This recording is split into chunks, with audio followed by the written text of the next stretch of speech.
Le 7-10 Listen anywhere.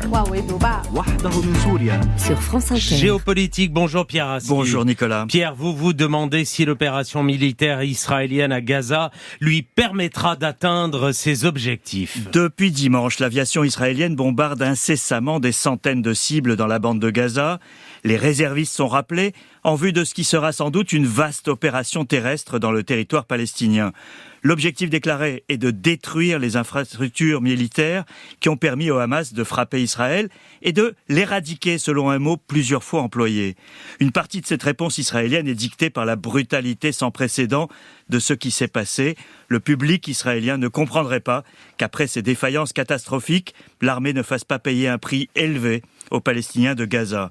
Mais l'objectif politique, l'éradication du mouvement terroriste, est-il atteignable ? Il pose de nombreuses questions aux dirigeants israéliens qui n'ont que des mauvaises options face à eux. La première est celle du coût humain d'une opération terrestre. Dans la densité humaine et urbaine de la bande de Gaza, peuplée de 2 millions de personnes, il y aura assurément un grand nombre de victimes des deux côtés. Le Hamas attend les Israéliens dans chaque ruelle, chaque tunnel, chaque cave. Gaza peut se révéler un piège. Mais est-ce possible, Pierre, de détruire une organisation comme le Hamas ? Alors la supériorité militaire d'Israël lui permettra sans doute de détruire une bonne partie des infrastructures du Hamas. Les ateliers de production des roquettes qui pleuvent régulièrement sur Israël, les tunnels vers l'Égypte ou Israël par lesquels le Hamas communique avec l'extérieur, ou encore les stocks d'armes et de munitions que le groupe terroriste a en réserve. Plus compliqué sera de capturer les dirigeants du mouvement, et en particulier Mohamed Deif, le redoutable chef de sa branche militaire Ezzedine El-Qassem. Mohamed Deif est le cerveau de l'opération Déluge d'Al-Aqsa menée samedi. Il est devenu un dieu parmi les jeunes Palestiniens, selon un professeur de Gaza cité hier par le Financial Times. Deif a assurément préparé ses arrières et le trouver, mort ou vif, au sein de ce dédale urbain hostile ne sera pas aisé. L'objectif d'Israël sera-t-il atteint s'il est capturé ? Tout dépend de ce qu'on entend par éradication du Hamas, Nicolas. À plusieurs reprises par le passé, Israël a été en mesure de décapiter les groupes terroristes sans parvenir à les éradiquer.